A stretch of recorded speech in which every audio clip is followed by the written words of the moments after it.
Right now, something is holding you up. A bed, a chair, the floor.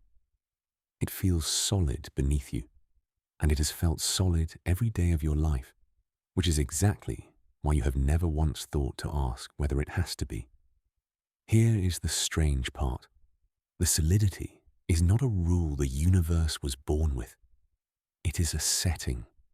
The masses of the particles you are made of, the strength of the forces that lock them together, the reason an atom holds its shape instead of collapsing or flying apart. None of it is carved into the bedrock of reality. These are values, and values can be different. What decides them is a field, not a thing you can see or touch, but a presence that fills every cubic inch of space, including the space inside your body. Physicists call it the Higgs field. It switched on a fraction of a second after the universe began, and the moment it did, particles gained mass and the world became capable of holding together.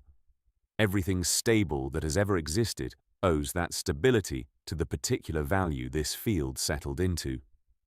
The trouble is that the value might not be final. There is a possibility, treated by working physicists not as science fiction, but as a live question about the Standard Model, that the Higgs field is not resting at the bottom of its lowest valley. It may be resting on a ledge partway down, stable enough to have lasted 13.8 billion years, stable enough to feel permanent, but not the true floor.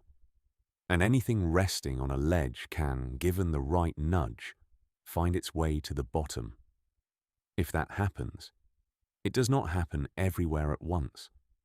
It begins at a single point, smaller than an atom, and from that point, it grows. A bubble. Inside the bubble, the field has fallen to its true value, and the rules are different. The masses are different. The forces are different. Atoms as you know them cannot form there, and the wall of that bubble expands outward at very nearly the speed of light, which means that by the laws of this universe, nothing can outrun it, and nothing can send a warning ahead of it. The first thing any of us would know about it is nothing at all. This is a video about the bubble that has not happened yet. If you enjoy these journeys into the strange and the cosmic, hit subscribe and settle in, because here is the detail that makes this one hard to put down. When physicists at Harvard set out to calculate, for the first time and completely, how long our universe should last before this happens, the number they came back with was 10 to the 139th power years, a 1 followed by 139 zeros. Functionally forever. A span so long the stars will have burned out and the black holes will have evaporated and the cosmos will have gone dark long before the clock runs down. And yet the same physics says it could begin tonight. Hold both of those numbers in your head, forever and any moment. We are going to spend the next while learning how both can be true at once, and why the most careful measurement we have ever made of this field suggests we are sitting almost exactly on the line between the two. To understand how forever and any moment can live in the same sentence, you have to begin with a single word, and it is a word physicists use to mean nearly the opposite of what the rest of us mean by it. The word is vacuum. In ordinary speech, a vacuum is empty space. Nothing in it. Pump the air out of a sealed jar, and what is left behind is vacuum, an absence, a blank. That is not the meaning here. To a physicist, the vacuum is not nothing. It is the quietest something there can be. Here is the picture modern physics actually paints. Space is not a stage that particles move across. Space is filled, everywhere and at every instant, with fields. There is a field for the electron. There is a field for each kind of quark, There are fields for the forces that bind them. A particle is not a tiny marble traveling through emptiness. It is a ripple in one of these fields, a disturbance, a place where the field has been plucked and is humming. Pluck the electron field in one spot, and you get an electron. The way plucking a guitar string gives you a single clear note. The vacuum, then, is the state you are left with when every field has gone as quiet as it possibly can. No ripples, no notes, the lowest energy the whole system is able to hold. It is not empty. It is full of fields that have settled all the way down. Physicists call it the ground state, and the name is honest. It is the ground, the floor under everything. There is an old and useful way to picture this, and it will matter later, so hold on to it. Imagine a ball resting in a valley. The height of the ball stands in for energy. A ball perched high on a slope has energy to spend, and it will roll downhill until it finds the lowest point it can reach. And there, it stops. That resting point, the bottom of the valley, is the vacuum. The fields of our universe rolled downhill long ago and came to rest. And where they came to rest defined everything that followed. There is a fair objection to everything I have said so far, and it is worth taking seriously before we go any further. It is easy to say the vacuum is not nothing, that it is the quietest something there can be, a sea of fields settled all the way down. But that sounds like wordplay. If the vacuum is truly empty of particles, if you have pumped out every atom and every scrap of light, in what sense is anything there at all?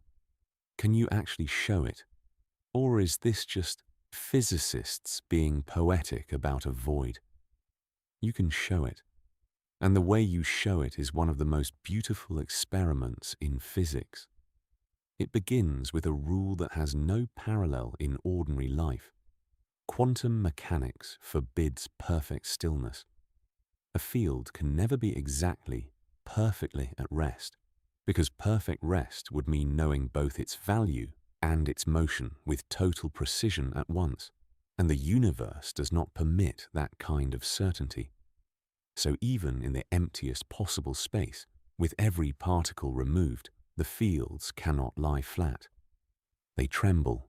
They flicker with tiny, irreducible fluctuations, a faint restlessness that can never be switched off, present in every cubic inch of the most perfect vacuum you could ever make.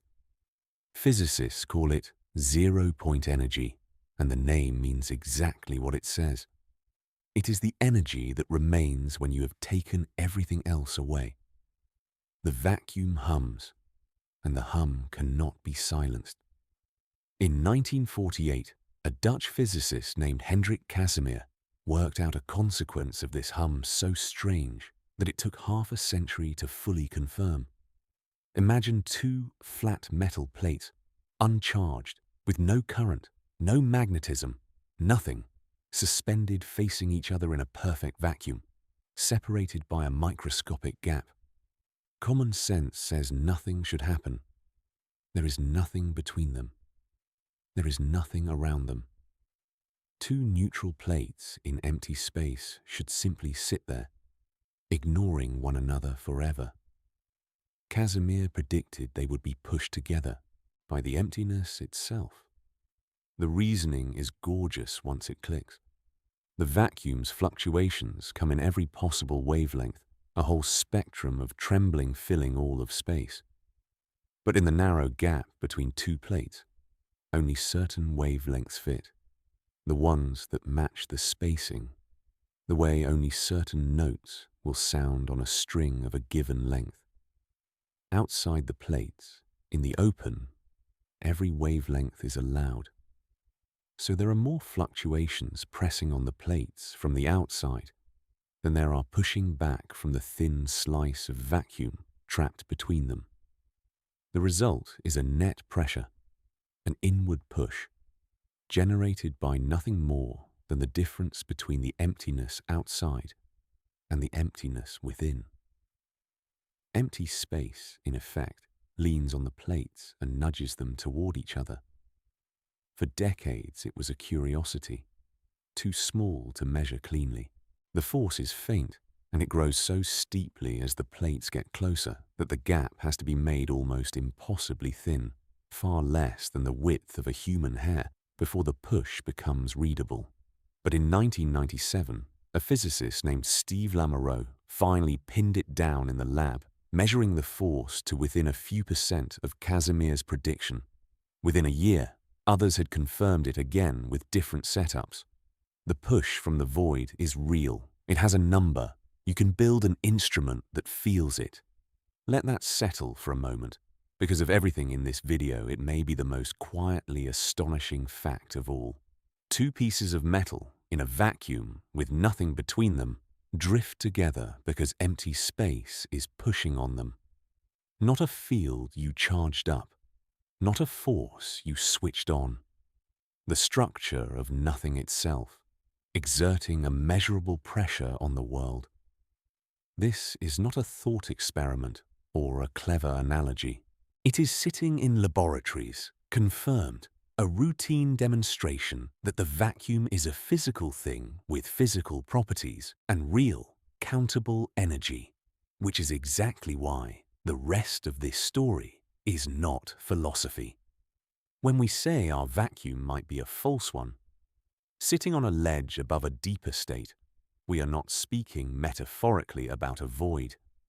We are talking about a real, energetic medium that fills all of space, that presses on metal plates, that hums in the gaps between atoms, and that has a specific amount of energy locked into it.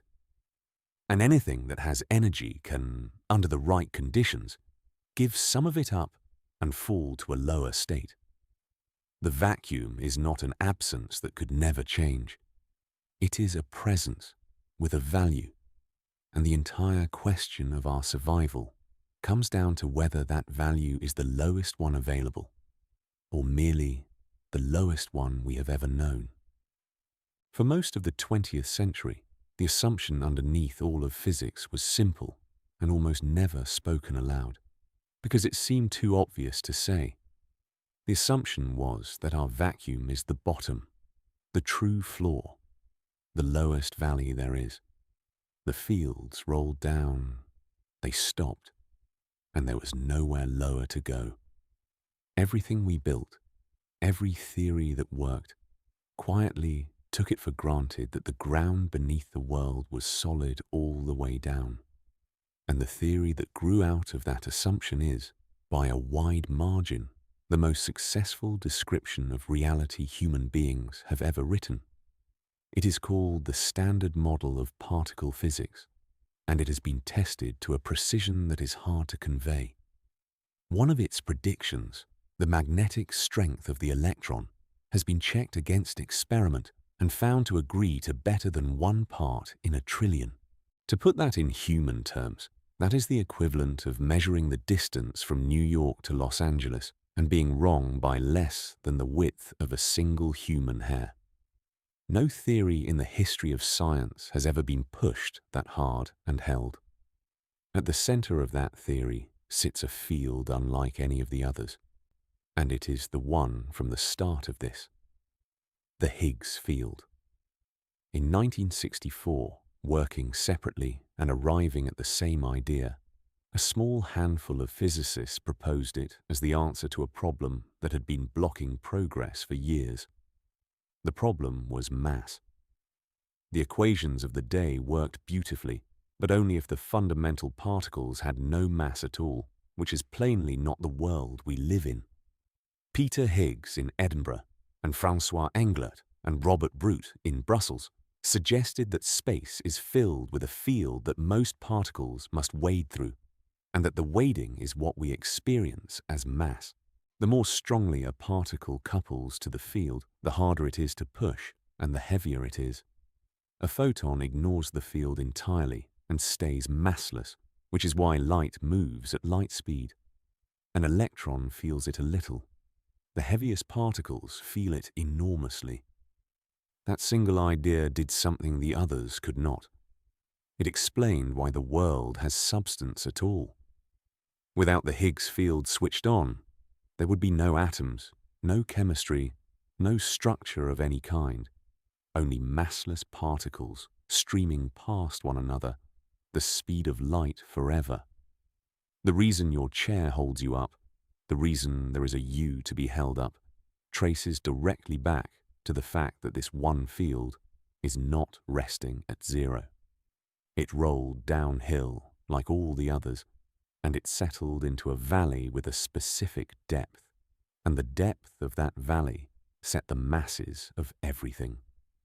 The shape of the Higgs Valley has a name that has stuck because it is accurate: the Mexican hat. Picture a sombrero, or the bottom of a wine bottle pushed up in the middle. There is a little hill at the very center and a circular trough running around it. Early on, in the first fractions of a second after the Big Bang, the Higgs field sat balanced on the central peak at zero, and everything was massless and symmetric. Then it rolled off the peak, down into the trough, and the moment it came to rest in that trough, mass switched on across the universe. We have been living in the trough ever since. The trough is our vacuum, and that settling into the trough was not a figure of speech. It was an event the universe actually lived through, early and fast. In the first sliver of a second after the Big Bang, when everything was unimaginably hot, the Higgs field really did sit up on the central peak of the hat, at zero, and in that searing moment every particle was massless, and the forces we now think of as separate were knitted together into one. Then the universe expanded and cooled, the way steam cools into water, and at a particular temperature, the Higgs field could no longer balance on the peak. It rolled. It slid down into the trough and settled at the value it holds today. And as it did, the symmetry shattered, the forces split apart, and mass switched on across all of creation. Physicists call this the electroweak phase transition, and it happened roughly a trillionth of a second in. The reason this matters here is simple and a little unnerving. A vacuum transition is not a hypothetical we are inventing to frighten ourselves. The universe has already undergone one. The Higgs field has already fallen from a higher state into a lower one. Once, at the very beginning. Everything you are is the product of a vacuum that already dropped from the symmetric peak down into the trough we call home. The only question this whole video is really asking is whether the trough is the end of the falling, or just the last place the field happened to stop. For decades, this was a beautiful story with one missing character. The field had been proposed, the mechanism had been worked out, the math demanded that a particle go with the field, a ripple in the Higgs field, the way the electron is a ripple in its own. But nobody had ever seen it.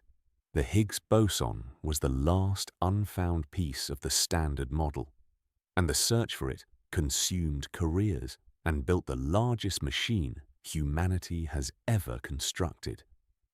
That machine is the Large Hadron Collider, a ring 17 miles around, buried under the border of France and Switzerland, where protons are driven to within a fraction of a percent of light speed and smashed together so violently that the energy of the collision briefly recreates conditions from the universe's first instant.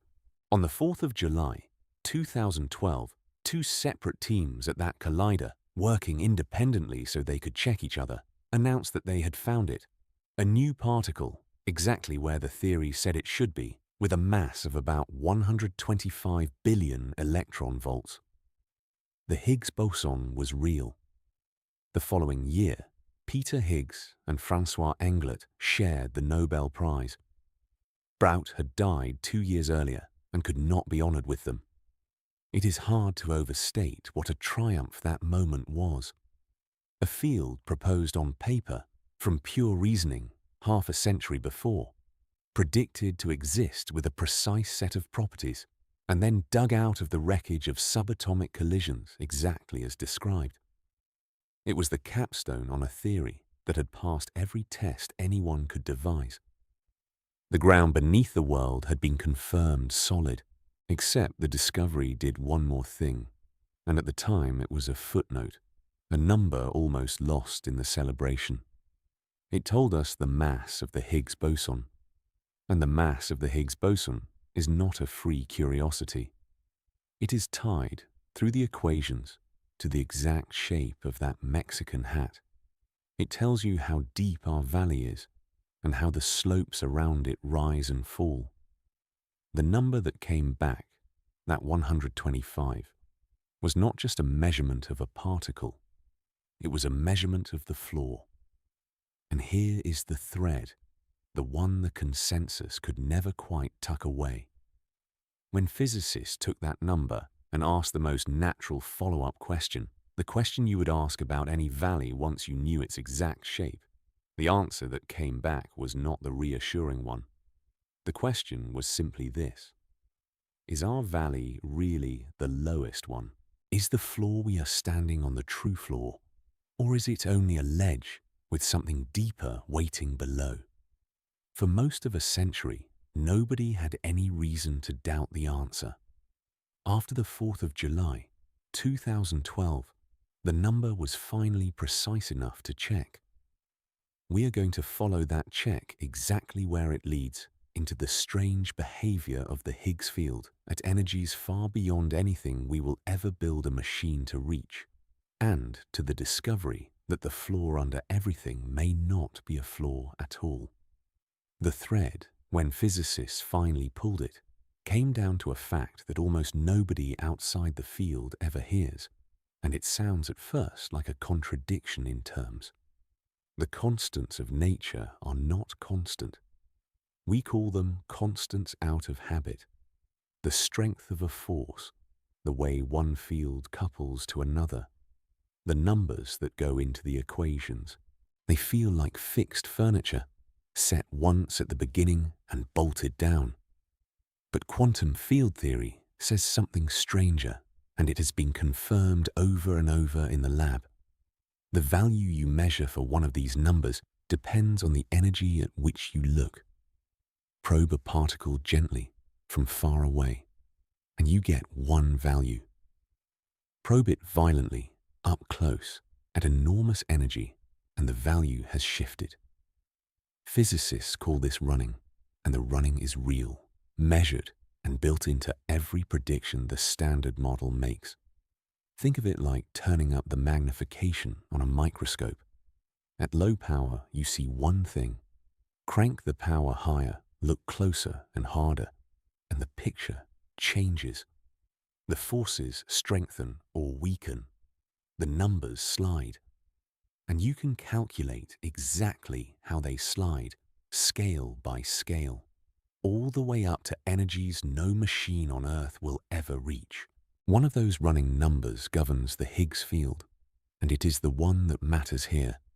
It is called the quartic coupling, and you can think of it as the number that sets the shape of the Mexican hat, how steep the slopes are, how the energy of the field climbs as the field grows stronger. As long as that number stays positive, the hat keeps its shape, the slopes keep rising, and our valley stays the lowest place around. Everything is fine. So physicists did the natural thing. They took the quartic coupling, measured at the energies we can reach, and they let it run. They followed it upward, scale by scale, into energies far beyond the collider, to see whether it stayed positive all the way up. And it did not. To understand why it failed, you have to meet the particle responsible, because the culprit is not subtle. It is the top quark. The top quark is the heaviest fundamental particle we know of, discovered in 1995 at Fermilab in Illinois, hauled out of proton collisions after a search that took the better part of 2 decades. It weighs in at around 173 billion electron volts, which makes it roughly as heavy as an entire atom of gold, all packed into a single point-like particle with no size at all. And because mass comes from coupling to the Higgs field, the top quark, being the heaviest thing there is, grips the Higgs field harder than anything else in nature. That grip has a consequence. In quantum field theory, every particle is constantly flickering in and out of existence around every other, a haze of fleeting contributions that nudge the numbers. The top quark, with its enormous coupling, nudges the Higgs quartic the hardest of all, and it nudges it in one direction. Down. The heavier the top quark, the harder it drags the quartic coupling towards zero as you climb to higher energies, and our top quark is very heavy. So the quartic coupling falls as you go up. It falls, and somewhere around 10 to the 10th or 10 to the 11th billion electron volts, it reaches zero and keeps going. It turns negative. Let me anchor how far up that is, because the number is easy to read past. The energy where the coupling goes negative is something like 10 million times higher than the most violent collision the Large Hadron Collider can produce, and the Large Hadron Collider is the most powerful machine our species has ever built. Stephen Hawking, writing about exactly this danger, pointed out that to reach those energies directly, to build a collider that could probe the scale where the floor gives way, you would need a machine larger than the Earth itself. We are never going there with a machine. The only way we know that energy scale at all is by calculation, by letting the numbers run up into the dark, where no experiment can follow. And the calculation says the coupling goes negative.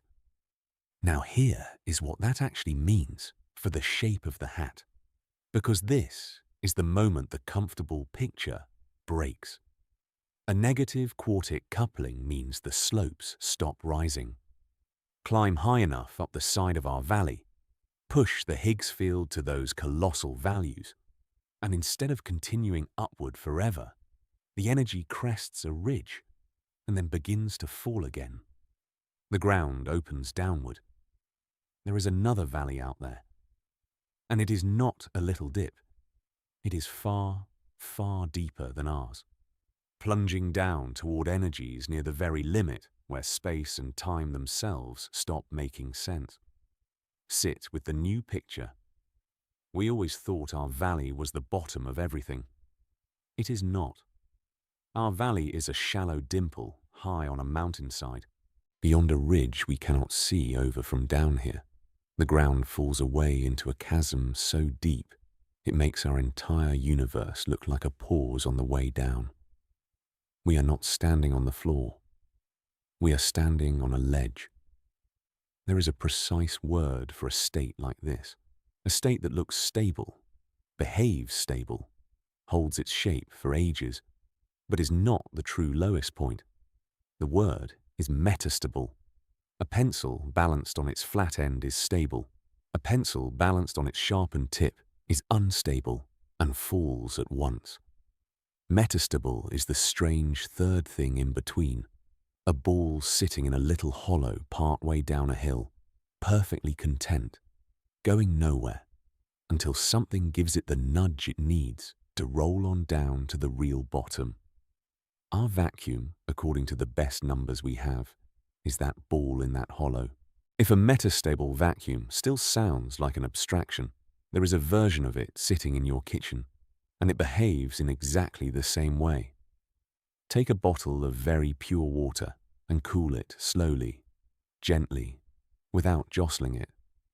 It can drop well below the freezing point and stay liquid, sometimes far below, because freezing has to start somewhere, around some speck or scratch or disturbance that gives the first ice crystal a place to form. Without that trigger, the water sits there, liquid, in a state it has no business being in. below the temperature where it should already have turned to ice. It is metastable. It is water on a ledge.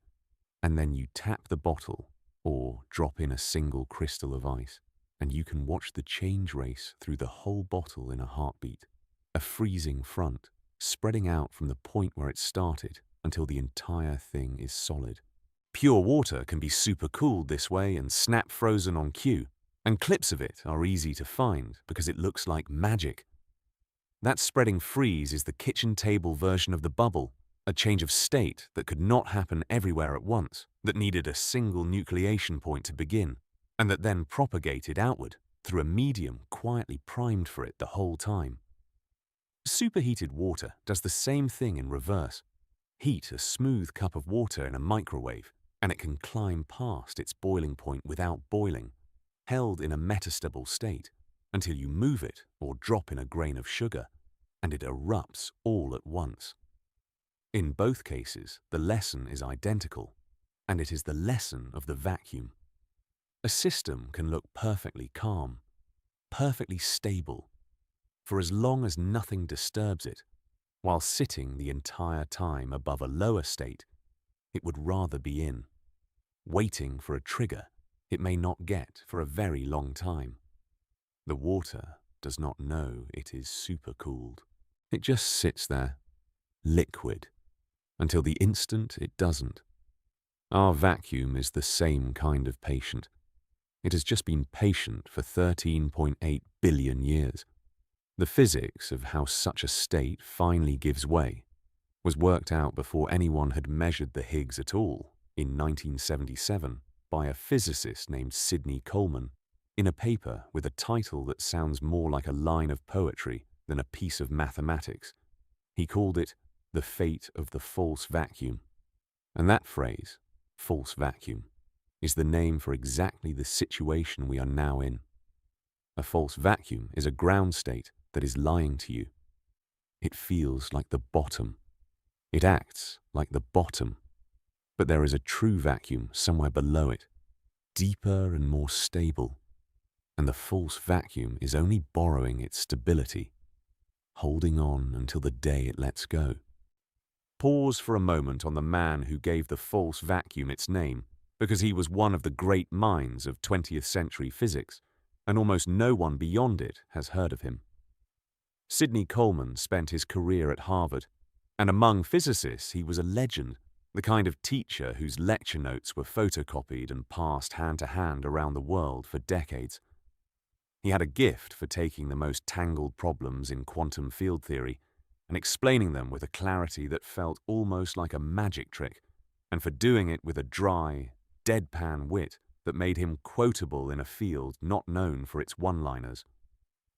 He once joked that a theorist's entire career is really just the humble harmonic oscillator, studied over and over at ever fancier levels of abstraction. He worked late, slept late, and thought, by every account, more clearly about the vacuum than almost anyone alive. When Coleman turned his attention to the fate of the false vacuum in the 1970s, he was not trying to alarm anyone. He was doing something more austere and more interesting. He was asking a precise question about quantum field theory itself. If a field can get stuck in a state that is not its true ground state, how exactly does it escape? And how long does it take? His answer, worked out first on his own and then refined with Curtis Callan, became the foundation everything since has been built on. The two papers, published back-to-back in 1977, laid out the mathematics of how a false vacuum decays so completely that physicists still teach them, line by line, half a century later. When the Higgs was finally measured and the metastability question went from abstract to urgent, the tools everyone reached for were the ones Coleman had built before anyone knew our universe might actually need them. There is something quietly moving about that.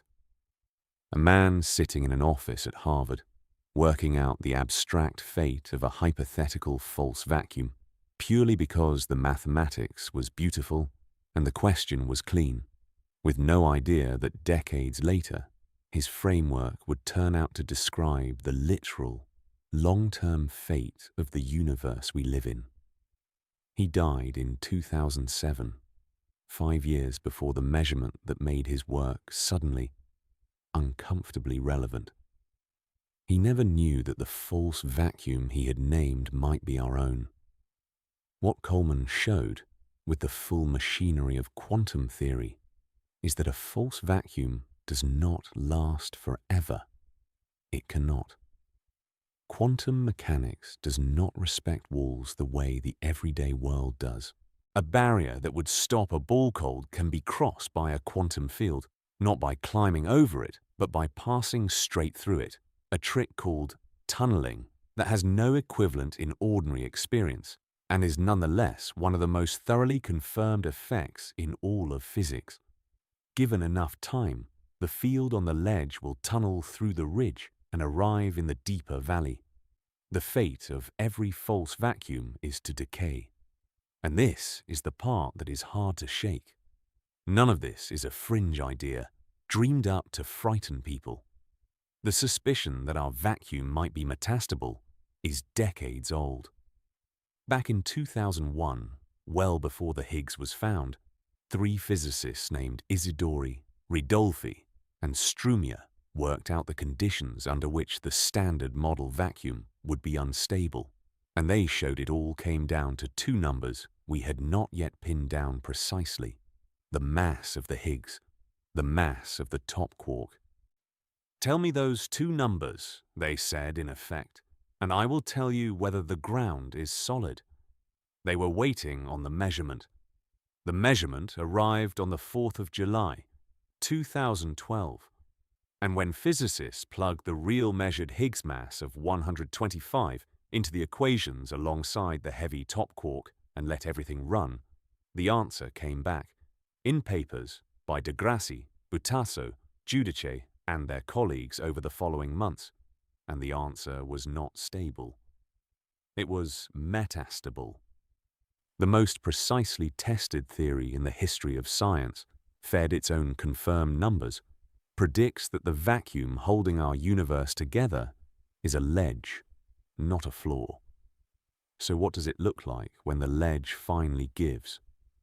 This is where the word from the start comes back, and it comes back as the literal mechanism, not a metaphor.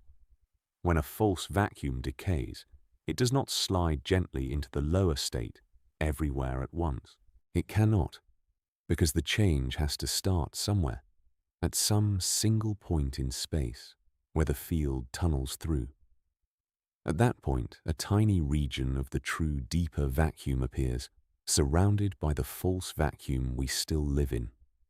A bubble of the real floor, born inside the false one, with a wall separating the inside from the world we know. And a bubble of true vacuum, once it forms, does not sit still. The inside is at lower energy than the outside, and that energy difference drives the wall outward. It grows. It expands into the surrounding false vacuum, converting everything it touches. And the deeper the true valley, the more violently it grows.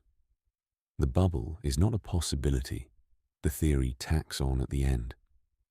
The bubble is what the decay is. There is exactly one reason we are still here to talk about it, and it is the height of that ridge. The barrier between our ledge and the chasm below is enormous. Tunneling through it is staggeringly unlikely in any given moment, so unlikely that the false vacuum can sit untouched for spans of time that dwarf the current age of the universe many times over.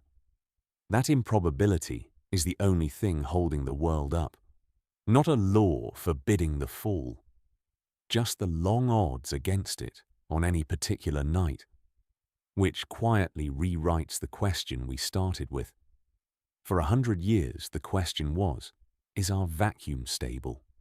After 2012, that question has an answer, and the answer is no. Not absolutely, only metastable, only for now. So the real question is no longer whether the ground can give way beneath us.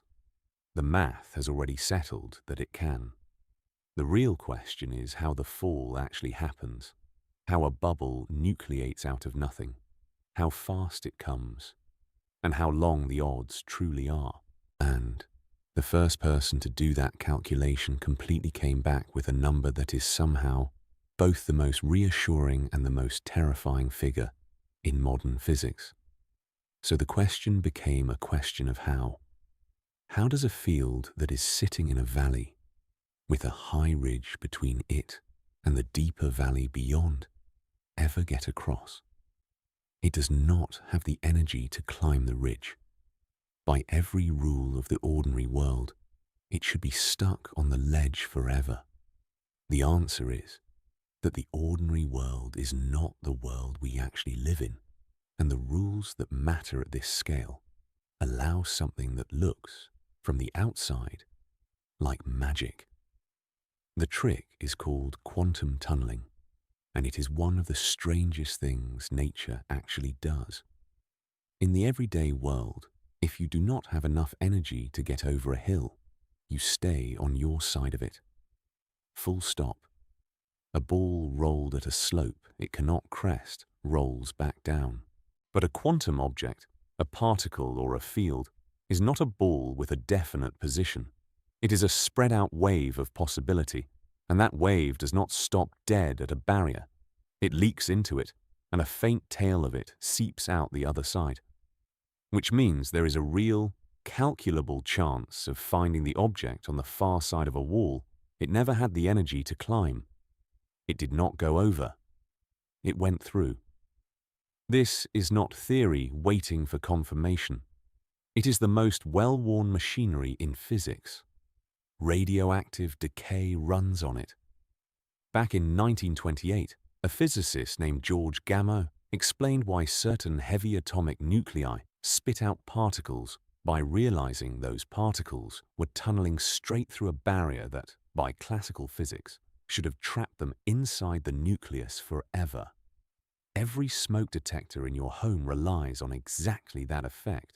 So does the tunneling microscope, invented in the early 1980s, that lets us image individual atoms by measuring electrons that tunnel across a gap they have no business crossing. Tunneling is not exotic. It is happening inside you right now. It is just that nothing you care about usually depends on a whole universe doing it at once.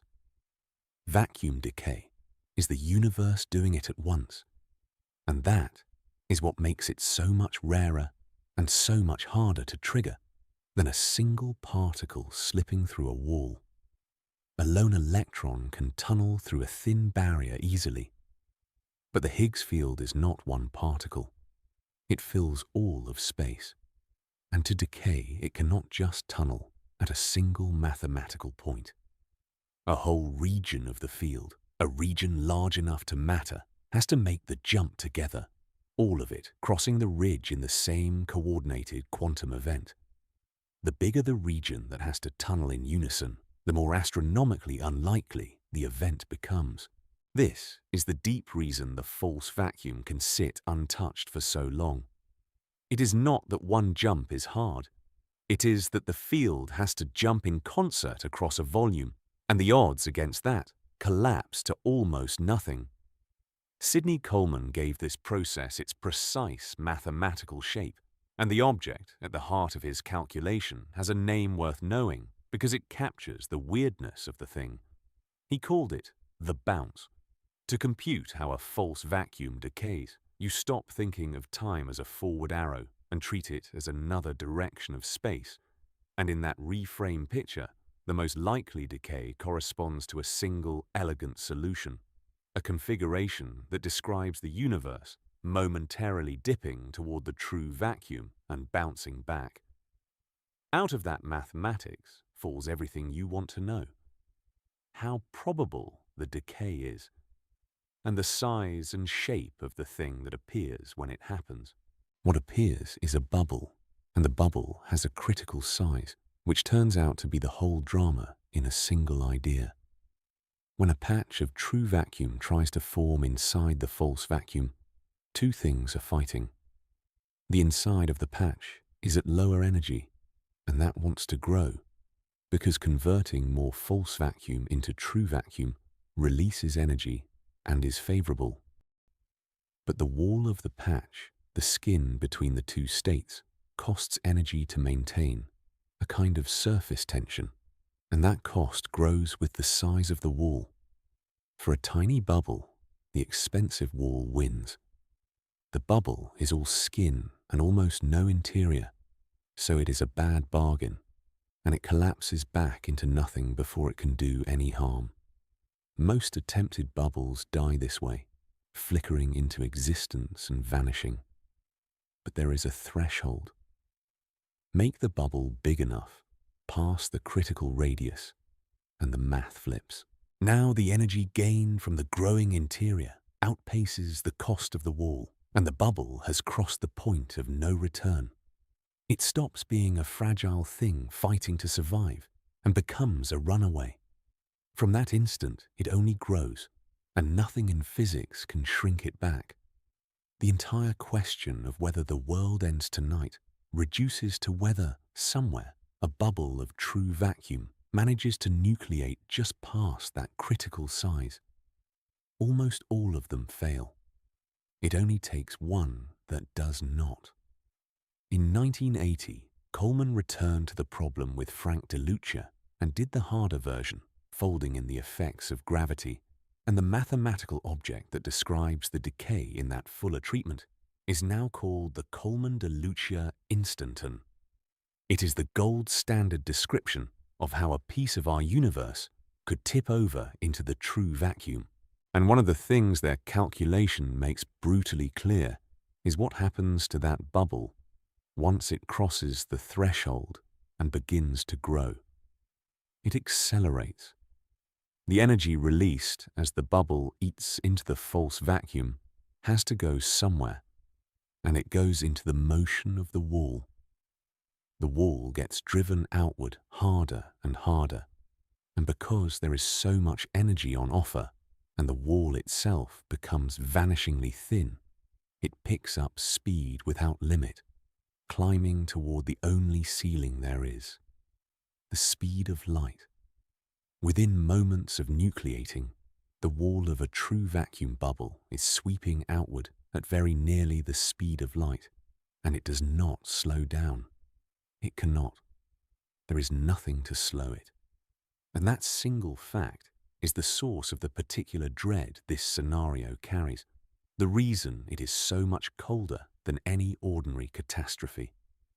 A wall moving at the speed of light gives no warning, and the reason is exact rather than poetic. A warning would have to travel faster than the thing it is warning you about, and nothing travels faster than light. The light from the approaching wall, the only signal that could possibly reach you, arrives at the same instant the wall does. If a bubble nucleated at the distance of the nearest star to the Sun, a little over 4 light-years away, it would cross that gulf and arrive here in just over 4 years, and for every one of those years, the sky would look completely normal, because the news of your own destruction would be riding in on the same wavefront as the destruction itself. You would not see it coming. There is no version of events in which you see it coming.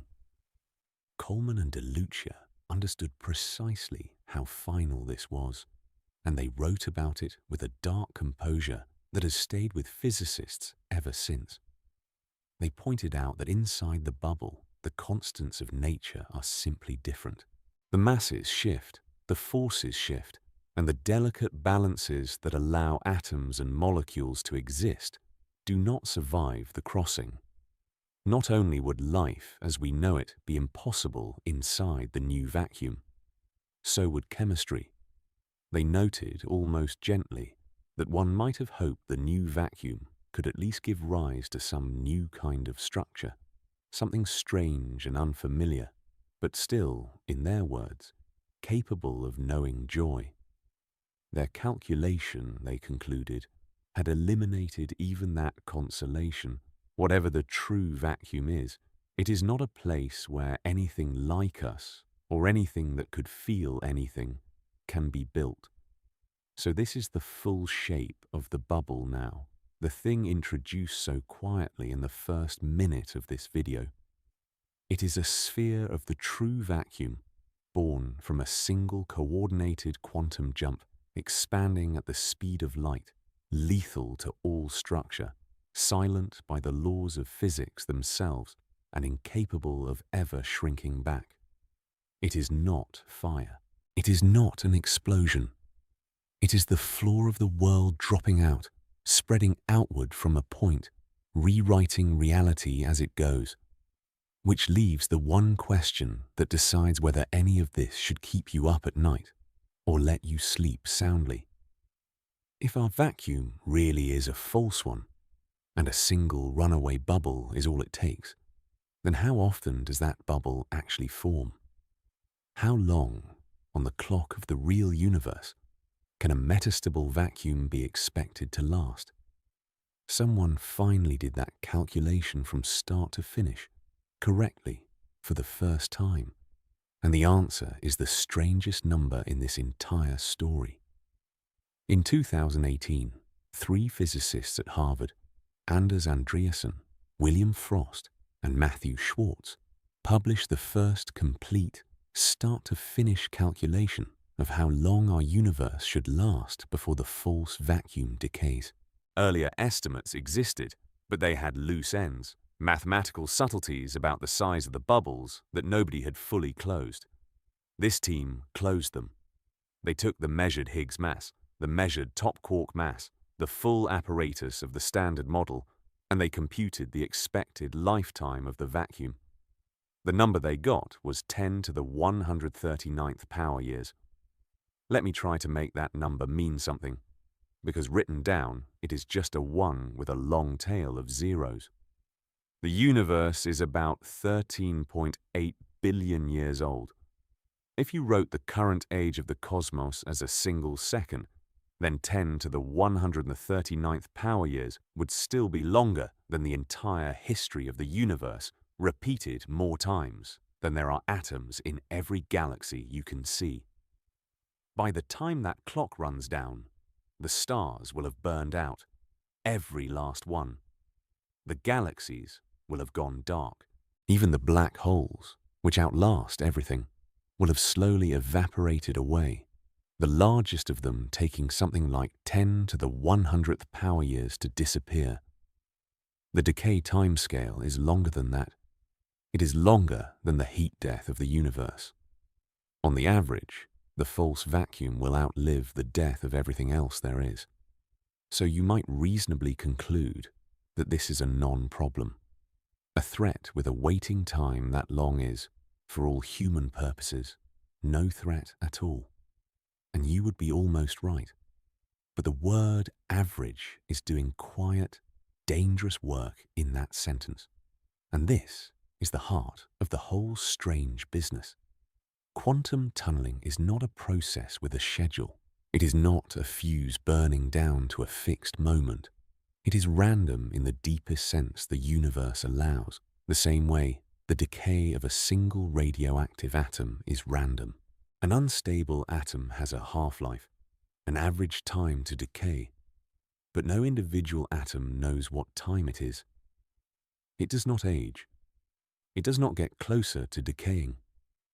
At every instant, it has the same tiny chance of going off as it had the instant before, and it might sit quiet for 1 billion years, or it might decay in the next second, and nothing distinguishes the two except luck. The vacuum is exactly the same. That figure, 10 to the 139th power years, is not a due date. It is a statement about odds. It means the chance of a bubble nucleating in any given moment, anywhere in the observable universe, is breathtakingly small. Not zero. Small. And that is how both halves of the contradiction from the start of this video turn out to be true at the same time. The vacuum will, on average, last functionally forever. The vacuum could also decay tonight, in the room you are in, without any warning at all. There is no conflict between those statements. One is about the long-run average. The other is about the fact that the dice get rolled every instant, and an unlikely roll is still a possible roll. Forever, and any moment. The same physics says both. What the inside of that bubble would actually be is worth facing squarely, because the honest answer is that it would not be a place at all. Decay, a theorist at the same laboratory that found the Higgs, has described it plainly. Inside the bubble, the Higgs field sits at its true deeper value, which means it is far stronger than the value we live with. A stronger Higgs field means heavier particles. Electrons would gain enormous mass and collapse inward. Atoms would shrink to a fraction of their size, then stop being atoms at all as their nuclei came apart. Every structure that depends on the present balance of forces, which is to say every structure from a hydrogen atom to a human being to a galaxy, would simply cease to be possible. The bubble does not destroy matter in the way fire destroys wood. It removes the rules that let matter exist, and what is left is something we do not have a word for. Now for the part of the story that should let you breathe a little easier, an argument almost 40 years old and beautifully simple. In 1983, two astrophysicists, Piet Hut and Martin Rees, pointed out that we do not have to rely on theory alone to ask whether high energies can trigger this. Nature has been running the experiment for us on a scale no machine could ever match for the entire history of the universe. Space is full of cosmic rays, particles flung out by violent events across the cosmos and accelerated to energies that make our colliders look gentle. The most extreme ones ever recorded are staggering. In 1991, a detector in the Utah desert caught a single proton carrying so much energy that physicists nicknamed it the "oh my god" particle, a lone subatomic speck moving with the energy of a thrown baseball. Its energy was in the same ballpark as the very scale where the Higgs coupling goes negative, the danger zone we could never hope to reach with a machine larger than the Earth. And cosmic rays like it have been slamming into other particles all over the universe for 13.8 billion years, across a volume containing hundreds of billions of galaxies. The number of these ultra-high energy collisions that have already happened is almost beyond counting, and every single one of them left the vacuum intact. Here we are. The argument writes itself. If a high-energy collision could easily nucleate a runaway bubble, it would have done so somewhere, sometime, long ago. And we would not exist to wonder about it. The fact that the universe has survived this relentless natural bombardment is hard evidence, not just theory, that whatever the lifetime of our vacuum is, it really is enormously long. The night, by every empirical measure we have, will hold. That comforts me, and I think it should comfort you too. But I would be lying if I told you the story ends on that reassurance, because the data did not stop there. In 2015, a group of physicists, Ruth Gregory among them, asked a sharper question. What if a bubble does not have to nucleate on its own out in empty space? What if something could help it along, could act as a seed, the way a speck of dust gives a raindrop something to condense around? Their candidate seed was a black hole. Their calculations suggested that a tiny black hole, if such things exist, could dramatically lower the barrier to decay, making a bubble far easier to nucleate in its immediate vicinity than anywhere in open space. It is a real result, taken seriously, and it is the kind of finding that keeps the question from ever feeling completely settled. Gravity adds its own twist, and it cuts in a surprising direction. When Coleman and Luccia folded gravity into the calculation in 1980, they found it does not simply ride along.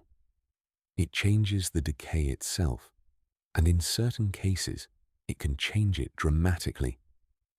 For some shapes of the energy landscape, the pull of gravity works against the bubble, raising the cost of forming one. And in the most extreme version, it can suppress the decay completely, turning a vacuum that would have fallen in a universe without gravity into one that is, in practice, frozen in place.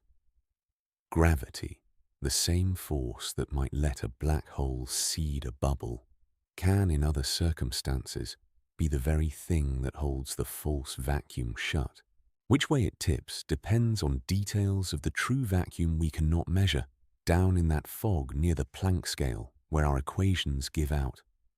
It is one more reason the honest answer carries a margin of doubt in both directions.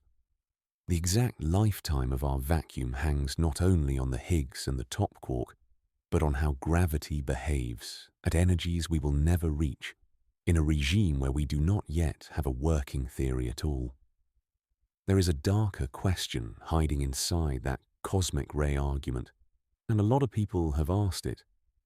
If a high-energy collision could, even in principle, nudge the vacuum over the edge, then forget cosmic rays for a moment. What about us?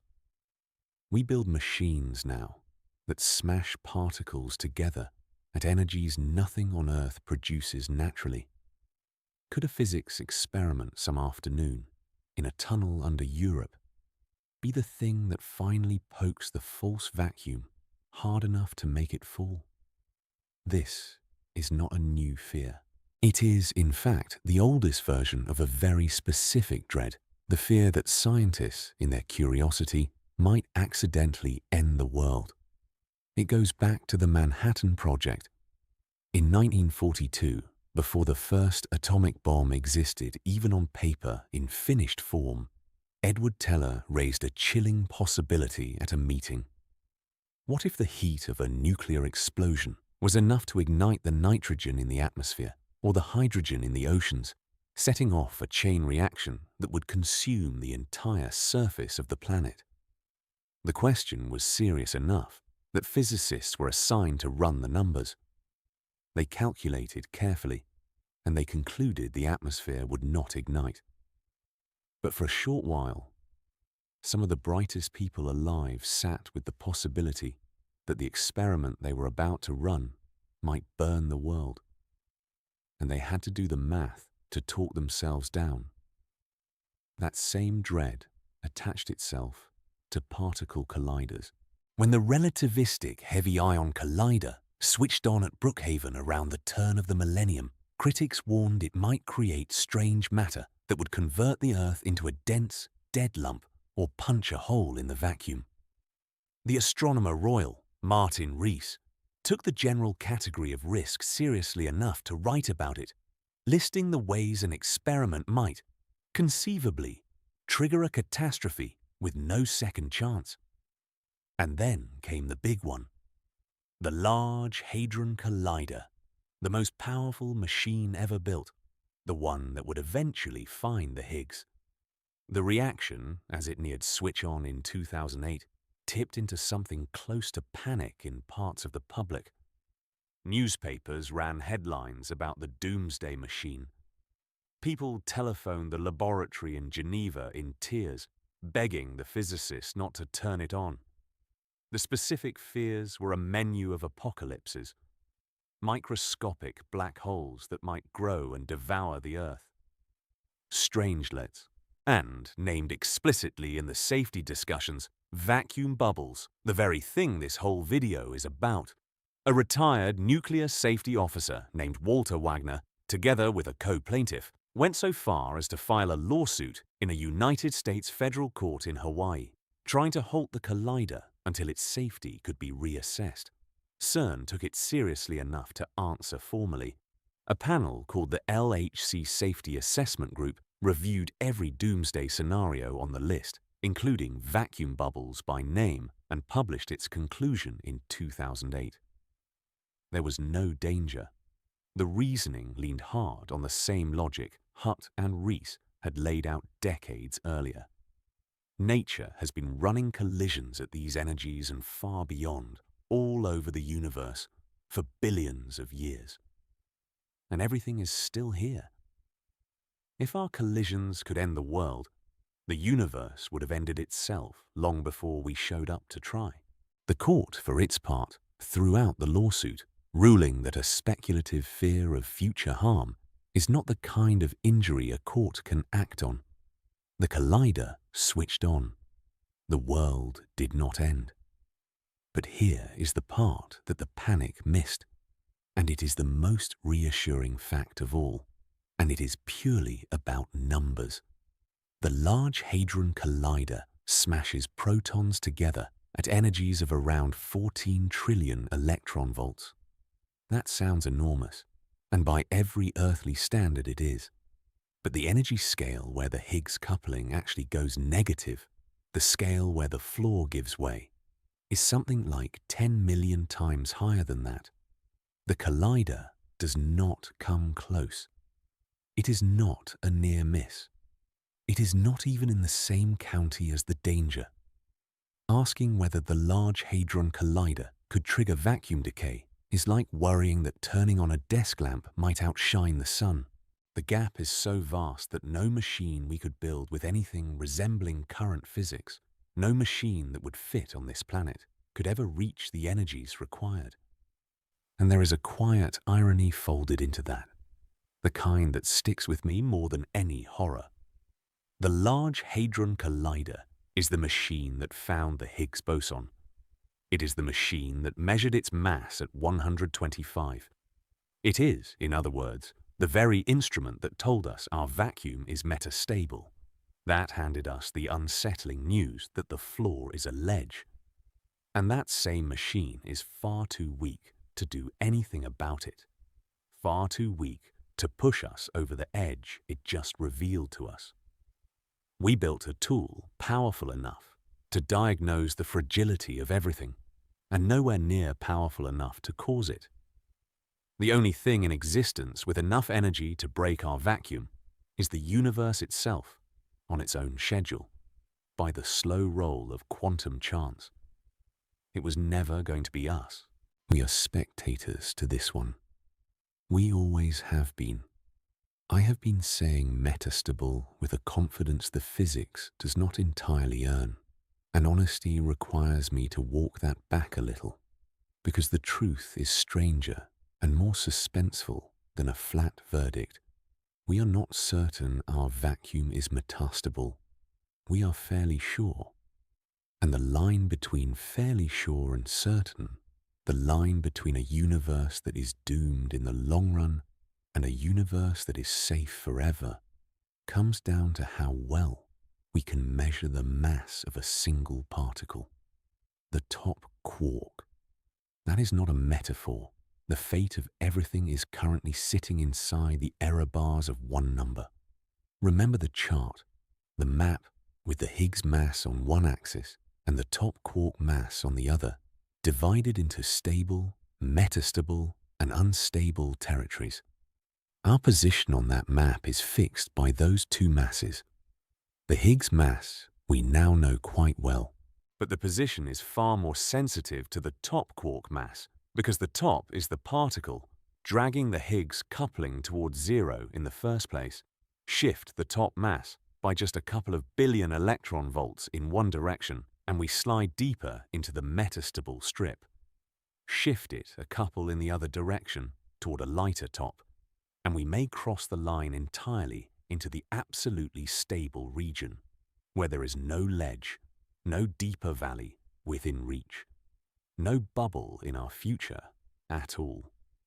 A few units in the mass of one particle is the whole difference between a universe with an expiration date and a universe without one.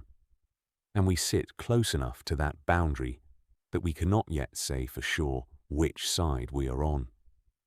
The measured top mass, with its uncertainties, straddles the line. By the best numbers, we are just inside the metastable side. But nudge the measurement, account for the error bars honestly, and absolute stability is not ruled out. We are, in the most literal sense, too close to call.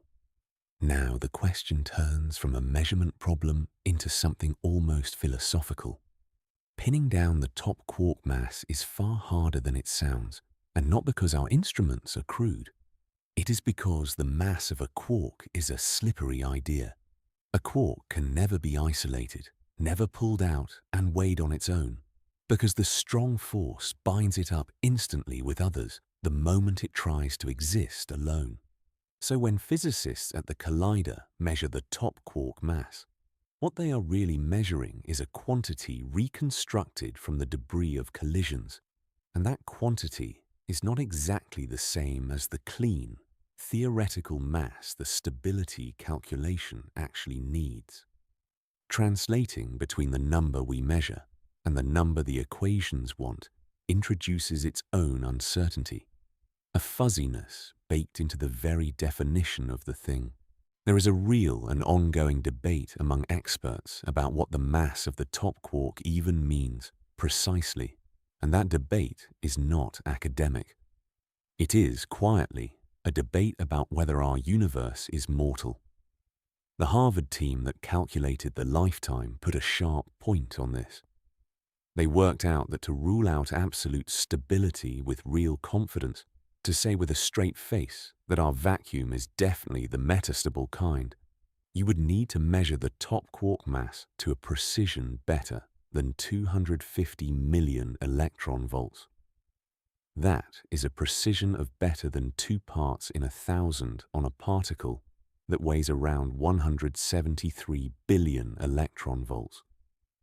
We are not there. We may not get there for a long time, if ever, given the definitional fog around what we are even measuring. So the question hangs, suspended, waiting on a number we do not yet know how to pin down cleanly. The fate of the universe is, right now, an open experimental question. You might wonder, given all that uncertainty, why physicists lean toward metastable at all, rather than throwing up their hands. The answer is the thing that gives me the most confidence in this entire strange picture. The calculation has been done more than once by separate teams who did not share their work, using different methods, and they agree. The Harvard group got their lifetime, and independently, a group of physicists in Tokyo, Chigusa, Moroi, and Shoji sat down and computed the decay rate of the electroweak vacuum from the ground up with their own state-of-the-art machinery, and they landed in the same place, metastable. A vacuum that will last vastly longer than the current age of the universe, perched just barely on the unsafe side of the line. When two teams on opposite sides of the planet, working separately, arrive at the same unsettling answer, that answer is not a fluke of one calculation. It is telling you something real about the world. So we are left somewhere remarkable, more remarkable than a clean doomsday or a clean reprieve would be. The most consequential fact about the long-term future of reality, whether existence has an end built into its foundations or not, is not settled by philosophy or revelation. It is settled, or will be, by how accurately we can weigh one particle that can never be held still. The biggest question there is, riding on the smallest of measurements, and until that measurement gets sharp enough, the honest answer is the one the best physicists give. We are almost certainly metastable. We are almost certainly safe for an unimaginably long time. And we cannot yet prove either all the way to certainty, because the universe has hidden its verdict in a number we are still learning how to read. So where does that leave us, honestly? It leaves us with a bubble that is undetectable until the instant it arrives, a timescale that dwarfs the lifespan of the cosmos, strong empirical evidence that we are nonetheless safe on any night you care to name, a handful of open questions at the edges that nobody has fully closed, and a final verdict that hangs on a measurement we cannot yet make.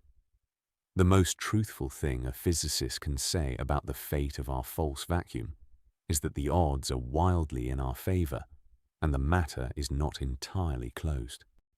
We do not get certainty here. We get long odds, and the quiet knowledge that long odds are not the same as no odds, which moves us out of the mechanism and into the harder, stranger territory, the part that has nothing to do with equations. Because once you accept that the ground under the world is provisional, that it has always been provisional, a different set of questions opens up.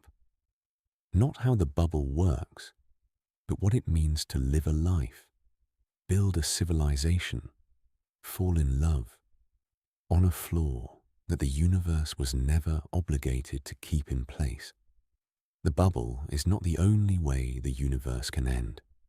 It is worth walking through the other candidates, the other deaths physicists take seriously, because once you see them side by side, you understand exactly what makes this one different, and why, of all the endings on the table, it is the one that carries a particular weight. The others do not. Start with the ending. Most cosmologists actually expect the quiet favorite, the one the current data points toward if nothing exotic is going on. It is called heat death, and it is the least dramatic apocalypse imaginable. The universe is expanding, and that expansion is speeding up, driven by the dark energy that makes up most of the cosmos. If that continues steadily, the future is simply one of slow, relentless dilution. The galaxies beyond our local group recede past the horizon and wink out of view, one by one, until the sky empties. The stars keep burning until they run out of fuel, and the era of starlight, which sounds eternal, lasts only about 100 trillion years before the last star gutters out. After that, the dark. Stellar remnants cool. Matter itself may slowly decay. And the black holes, the longest-lived structures of all, evaporate so gradually that the largest take something like 10 to the 100th power years to vanish, a span so long that writing the current age of the universe beside it is like comparing a single heartbeat to the lifetime of every civilization that will ever exist. And then, nothing more happens, ever. The universe reaches a state of maximum entropy, perfectly uniform, perfectly cold, with no energy differences left anywhere to drive any process at all. No stars, no heat, no structure, no events, just an endless, featureless, expanding dark, going on forever, with nothing in it to mark the passage of time. Heat death is not a bang or a tearing or a collapse. It is a fading, gradual and total, and witnessed every step of the way by a universe slowly losing the ability to do anything. It is the ending as a long exhale that never quite finishes. There is a cold comfort in how comprehensible it is. You can picture it. You can see it coming from 1 trillion years away. Then there is the ending that captured imaginations for most of the 20th century, the Big Crunch. For decades, before we knew the expansion was accelerating, the great open question was whether the universe contained enough matter for gravity to eventually halt the expansion and reverse it. In that scenario, the cosmos reaches a maximum size, pauses, and begins to fall back in on itself. The galaxies, which had spent billions of years rushing apart, begin to rush together. The cosmic background radiation, now cold, heats up again as space contracts.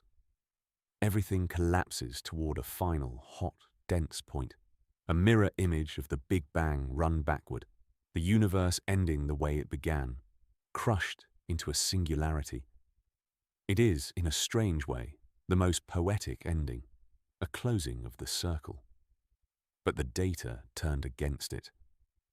The universe is flat, and its expansion is accelerating, not slowing, which means there is almost certainly not enough gravity to pull everything back. The big crunch has quietly become the ending that probably is not coming. And then there is the violent one, the one that reads like science fiction, but sits in a real published paper. The Big Rip. In 2003, three physicists, Robert Caldwell, Mark Kamionkowski, and Nevin Weinberg, asked what would happen if dark energy is not the steady, well-behaved force we assume, but something stranger, a kind they called phantom energy, whose push grows stronger over time instead of staying constant. If that is what is driving the expansion, the universe does not fade gently or collapse inward. It is torn apart, and the tearing follows a schedule so specific it is chilling to read. In their illustrative version of the scenario, the end comes a little more than 20 billion years from now, longer than the universe has existed so far, but not enormously longer. And it arrives as a countdown. About 1 billion years before the end, the great clusters of galaxies are pulled apart. Roughly 60 million years before, our own Milky Way is unbound, its stars scattered. About 3 months before the end, the solar system comes apart, the planets set loose from the sun. Around 30 minutes before the final moment, the Earth itself is torn to pieces. And in the last fraction of a second, the expansion grows so violent that it overpowers the forces holding atoms together, and matter itself is ripped down to its constituents, the rip reaching all the way down to the smallest scales as the universe's final act. Everything that was ever bound to anything else is unbound, in order, largest to smallest, on a timetable you could in principle write on a calendar. Notice what every one of those endings has in common, because it is the thing the bubble does not share. Heat death is unimaginably far away and arrives so gradually that you could watch it approach for the entire future history of the cosmos. The big crunch, if it were coming, would announce itself billions of years in advance as the expansion slowed and reversed. Even the big rip, the violent one, comes with the longest warning of all in its way, a countdown that runs for billions of years and then narrows to a final, foreseeable sequence. Galaxies, then stars, then the solar system, then the Earth, then atoms, each step visible and predictable, each one giving the universe time to know exactly what is happening and exactly when the end will come. These are endings you could brace for. They live in the far future, on the far side of timescales so vast that no living thing need ever truly fear them. The bubble belongs to none of that. It does not live in the far future. It lives in the present tense.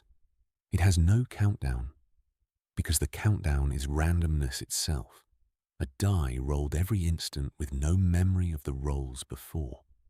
It gives no warning, none that could ever outrun it. It does not announce itself by slowing the expansion or scattering the galaxies or tearing the Earth 30 minutes ahead of schedule.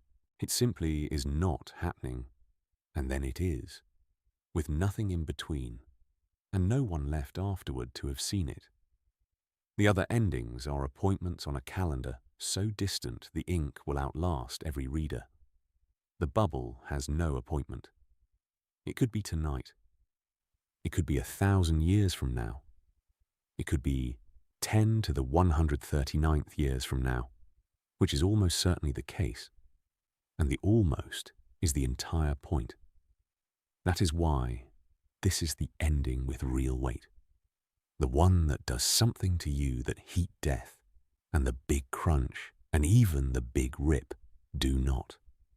You can file the others under the far future and forget them, and you would be right to, because they ask nothing of the present. The bubble asks something of the present simply by existing as a possibility. It is the only way the universe could end that could, in principle, interrupt this exact sentence, the only doom that shares a tense with your own life. Not a future you will never reach, and now you are standing in. The others are stories about how the universe dies. This one is a fact about the ground you are standing on tonight. This is where the mathematics stops being mathematics and becomes something you feel in your chest. Because once the equations are on the table, once you accept that the vacuum is a ledge and the bubble is real and the time scale is both forever and any moment, you are left holding a fact about your own existence that is unlike any other fact you carry around. And the strangest thing about it is how gentle it turns out to be. Consider how it would actually go if it went tonight. There would be no sign, no tremor, no flash on the horizon, no scientist on television with grave news, no final phone call, no time to be afraid. The wall of the bubble travels at the speed of light, and so does every possible warning of it, which means the two arrive together or not at all. One instant you are here, reading or listening, half asleep, ordinary. The next instant there is no next instant. Not darkness, not pain, not even the briefest awareness that anything has changed. The part of your brain that would register the change is gone in the same indivisible moment as everything else. Whatever else vacuum decay is, it is the most painless end imaginable, because it removes the very possibility of experiencing it. There is a strange equality in that too, and it is worth sitting with. Almost every catastrophe we fear sorts people into the lucky and the unlucky. Some are near the impact, and some are far. Some get warning and some do not. Some survive to grieve the ones who did not. The bubble does none of that. It comes for everyone in a region at literally the same instant. The rich and the poor, the prepared and the oblivious, the loved and the alone, all converted in the same sweep of the wall, with no order and no exceptions. And there is no after. No one is left to mourn, because mourning requires a mourner, and the wall does not leave mourners. It is the only disaster in the universe with no survivors, and therefore no grief. I do not know whether to find that horrifying or oddly peaceful. I have decided it is both, and that the two feelings do not cancel. But here is the implication that unsettles me, more than the speed or the silence. The bubble does not merely destroy, it unwrites. When a forest burns, the ash remains, and the carbon, and eventually the story of the fire is legible to anyone who looks. When a civilization falls, ruins survive, and bones, and sometimes language. Destruction in our universe always leaves a residue, because the laws that govern the thing also govern its wreckage. The bubble breaks that rule. Inside it, the laws themselves are different, so there is no wreckage in any sense we would recognize.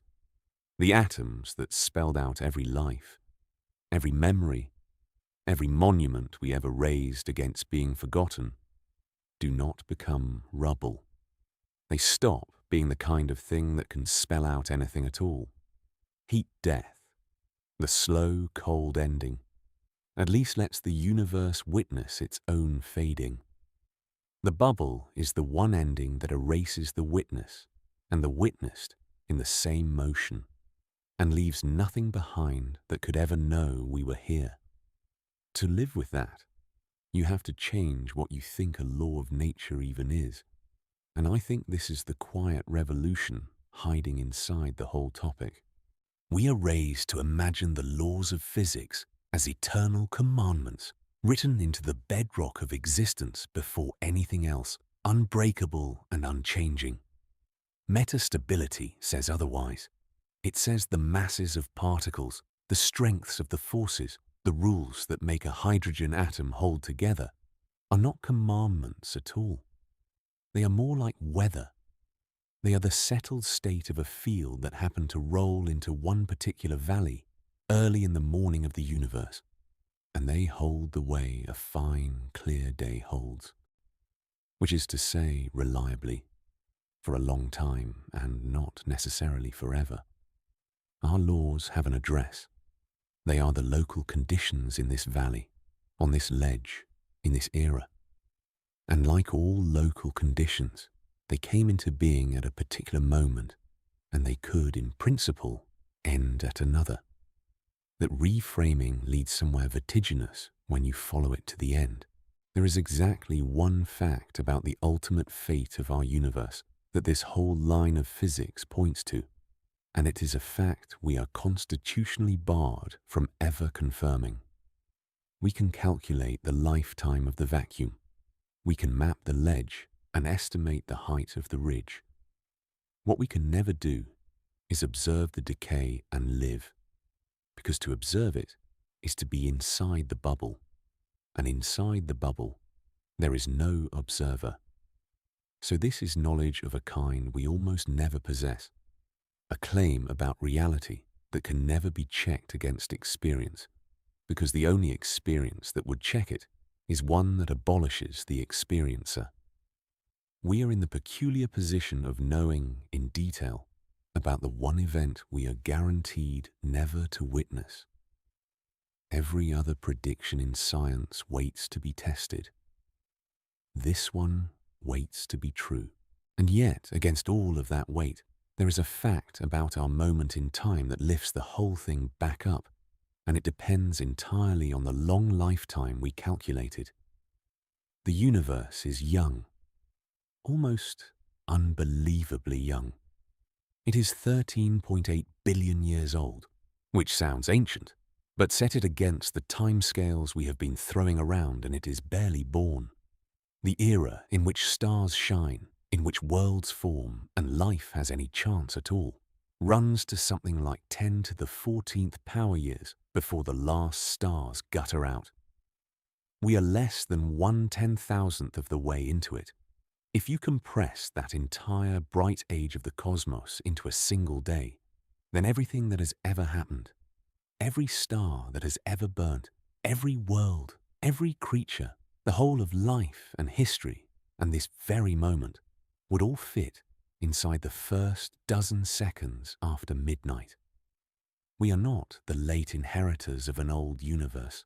We are the first risers on the first morning, and almost the entire day is still ahead, the long, quiet, mostly empty day in which the vacuum is overwhelmingly likely to keep on holding. The bubble keeps surfacing, and it means something different now than it did when I first set it floating in the dark. At the start, it was a threat, a thing that ends everything without warning. Now, held up against the youth of the universe and the length of the odds, it reads less like a sentence and more like a condition. The bubble is the price of admission for being a real thing in a real universe. It is the proof that our laws are not eternal decrees, but a state that was reached and can be left, which is the same fact that allowed those laws to switch on in the first place and make us possible. You cannot have a universe that began without also having a universe that can, in principle, end. The bubble is the shadow cast by the very fact that there is anything here at all. So, what do you do with a fact like this? Not, I think, despair, though despair is an understandable first reaction, and I felt it the first time I sat with this material. The temptation is to decide that if the floor is provisional, then nothing built on it matters. But that gets the logic exactly backward, and you already know this, because you already live it. Every person you love is provisional. Every life ends. Every relationship is temporary. Every beautiful thing is on loan. and none of that makes any of it matter less.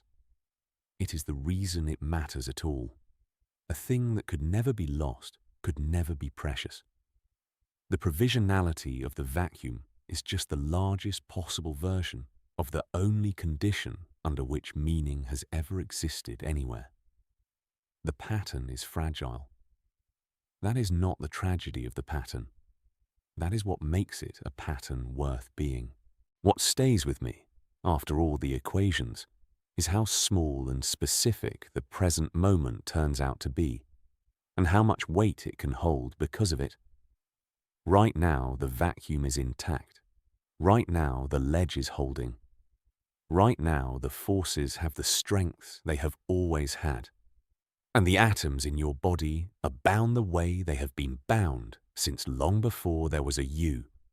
And the field that decides all of it is sitting quietly in its valley, as it has for 13.8 billion years, doing the one thing that lets everything else exist, which is simply continuing.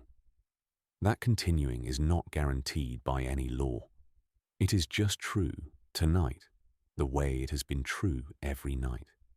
But that raises the one question this entire layer cannot answer. The question that has been hiding underneath the comfort the whole time. If the vacuum really is balanced on a ledge, neither safely stable nor quickly doomed, then why is it balanced so exquisitely, so improbably, right at the edge between the two? Why should the one configuration that lets minds arise and last long enough to figure all this out be the configuration we actually find ourselves in? That is not a question about how the bubble works. It is a question about why the ledge is shaped the way it is. And the answer, or the closest thing physics has to one, is the strangest part of this entire story, and one almost no one outside physics has ever heard. Most accounts of vacuum decay stop at the reassurance. The odds are long. The cosmic rays prove it. Sleep well.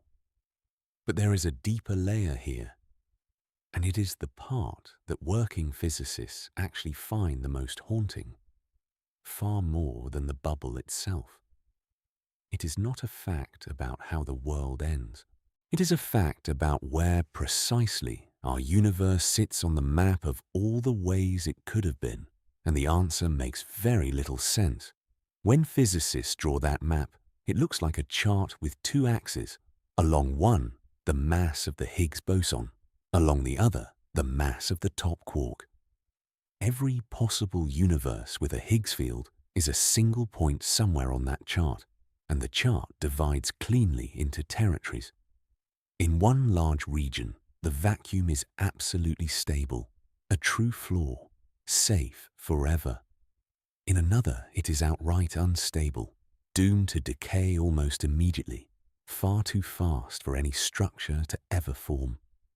And running between them is a band, the metastable strip, where the vacuum is a ledge that lasts a very long time before it falls. In 2013, a team led by Decay and his colleagues, in a paper titled simply An Investigation of the Near Criticality of the Higgs, plotted exactly where our universe lands on that chart using the best measured values we have. And we do not land in the comfortable middle of any region. We land almost exactly on a line.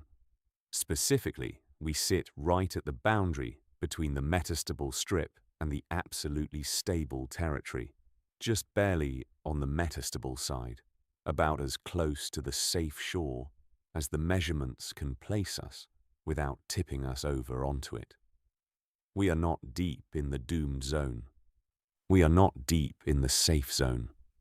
We are balanced on the edge between them, so close to the dividing line that with slightly different measurements of the top quark, we might find ourselves declared stable after all.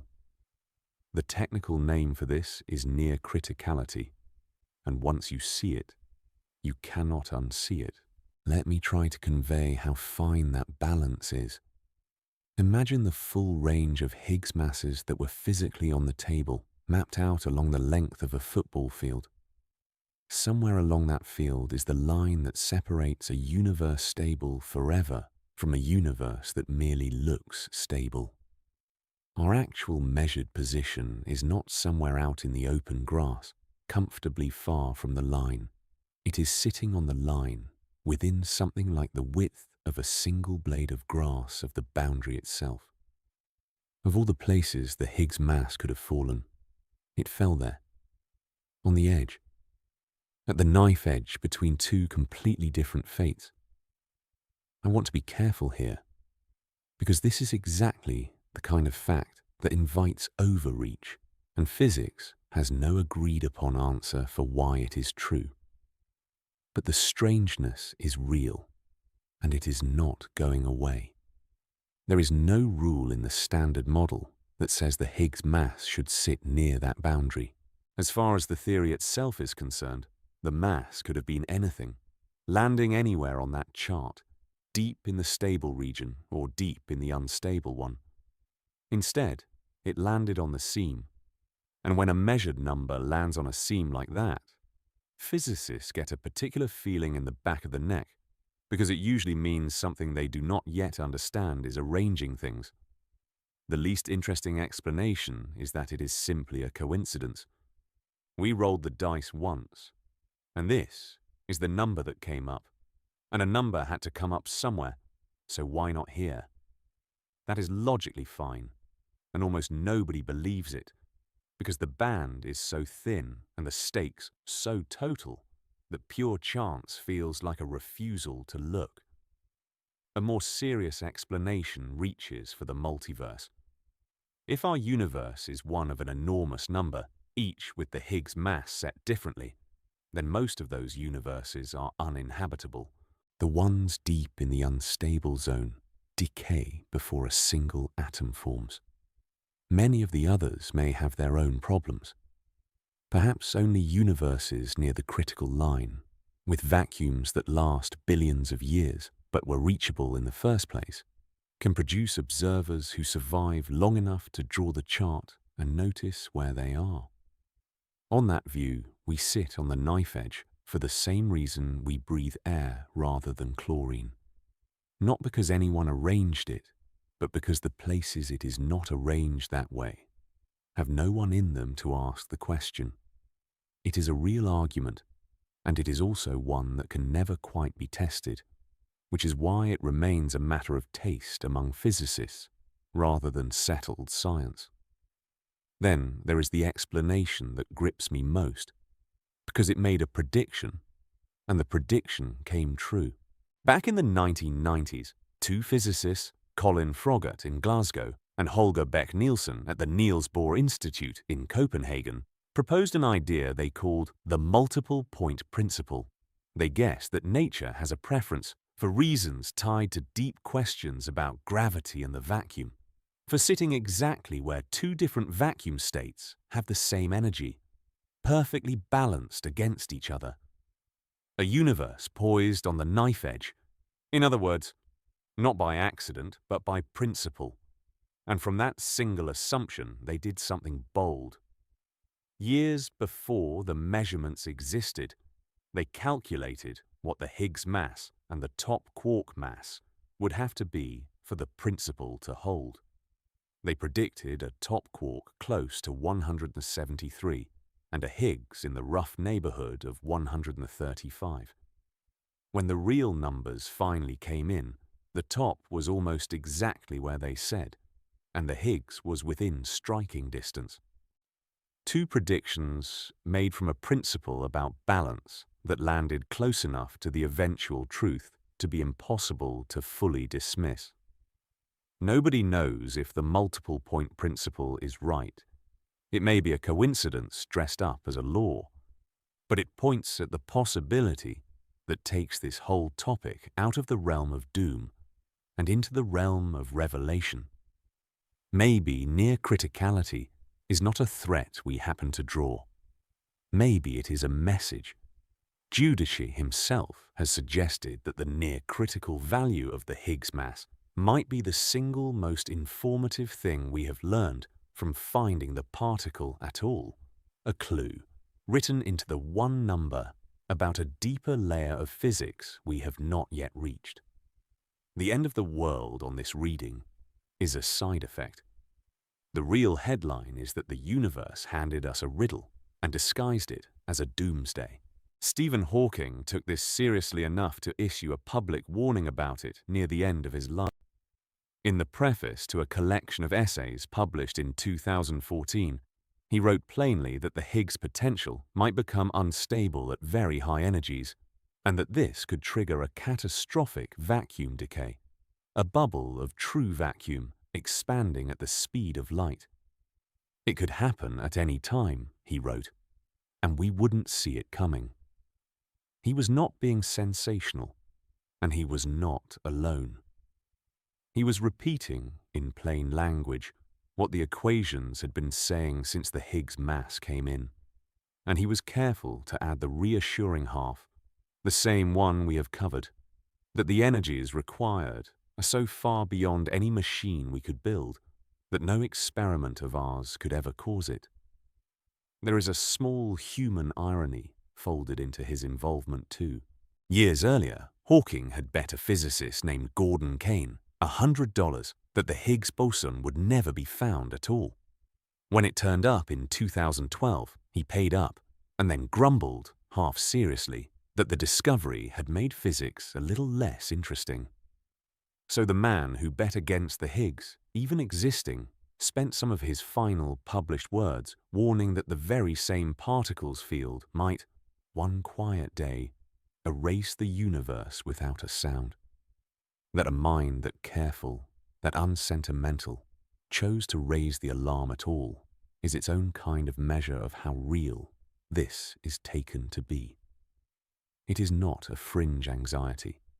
It is a mainstream reading of a mainstream theory, spoken aloud by the person who spent his life thinking about how universes begin and end. And there is one more turn of the screw, the detail that makes even physicists who study this go quiet. It concerns the early universe.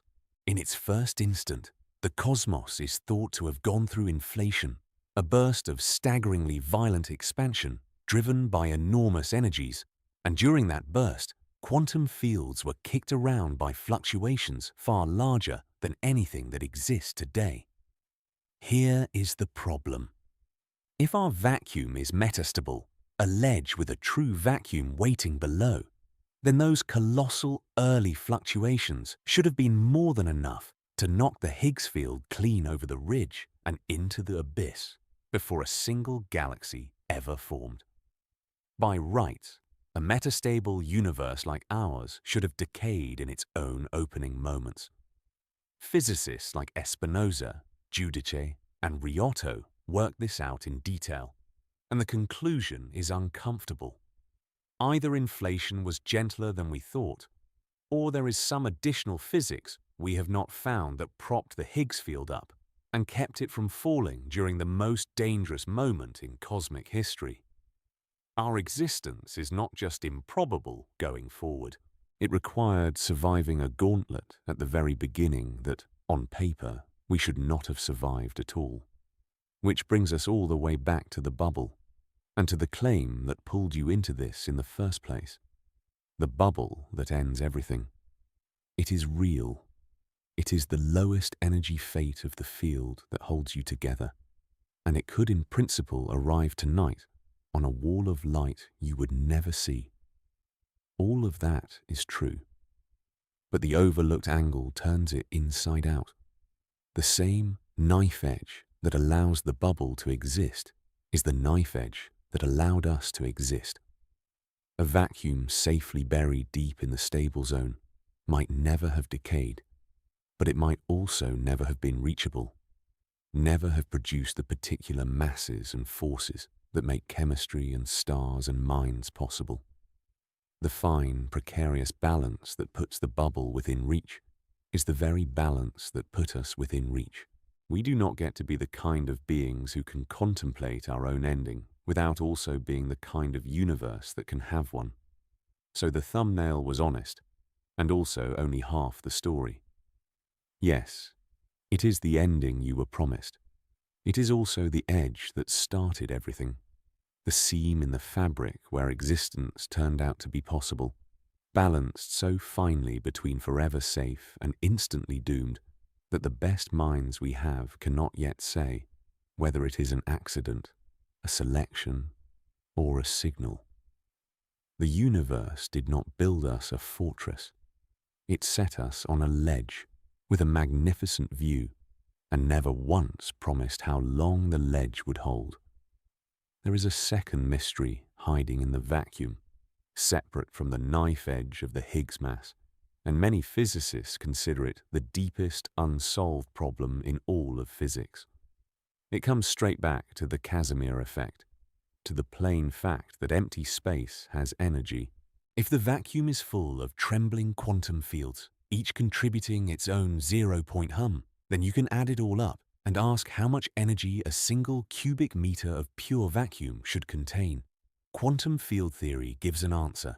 The answer is catastrophically, almost comically wrong. The theory predicts that empty space should be seething with energy, an enormous density baked into every region of the cosmos, and that energy would gravitate. It would bend space and drive the expansion of the universe so violently that no galaxy, no star, no atom could ever have formed. By the most naive estimate, the vacuum energy our best theory predicts is larger than the amount we actually measure by a factor of 10 followed by roughly 120 zeros. It is often called the worst prediction in the history of science, and the name is fair. There is no other case where physics and reality disagree by a margin so absurd. And yet the universe is here, expanding gently, full of structure, which means the real vacuum energy is almost exactly zero, but not quite. There is a tiny residue, the faint push we now call dark energy, just barely enough to speed the expansion up over billions of years. Why the colossal predicted energy almost perfectly cancels out, leaving only that whisper, nobody knows. It is one thing to say the vacuum has energy. It is another to admit that the amount it has is a number we cannot explain, off from our prediction by more orders of magnitude than there are atoms in your body, and tuned so finely towards zero that it looks, once again, as though the vacuum has been balanced on an edge for reasons we cannot see. That is twice now. Once in the Higgs mass, poised between stable and doomed. Once in its energy, poised a hair above zero. Two separate, unexplained fine balances in the same fabric of empty space. It is one more sign that our vacuum is not the simple, solitary flaw we once took it for, and it makes you wonder what else is hiding inside it, and in particular, what lies below. We have spent a lot of words on the fall, and almost none on the landing. If our vacuum is a ledge, and a bubble of the true vacuum could open beneath us, then there is an obvious question we have been quietly stepping around. What is down there? What is the true vacuum actually like? The deeper state the universe wants to relax into. And here, the honest answer is the most unsettling one available, which is that we do not know, and we may not be able to know, because the bottom lies in a place our equations cannot follow. Recall where the deeper valley sits. The Higgs coupling goes negative, somewhere around 10 to the 10th or 11th billion electron volts, and from there the energy keeps falling as the Higgs field grows, plunging toward enormous values that approach the Planck scale.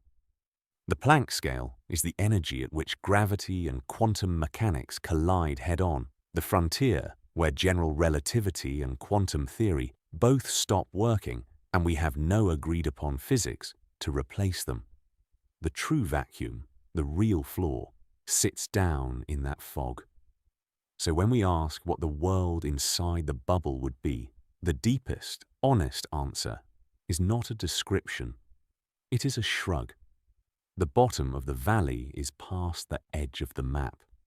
We know our ledge is not the lowest point.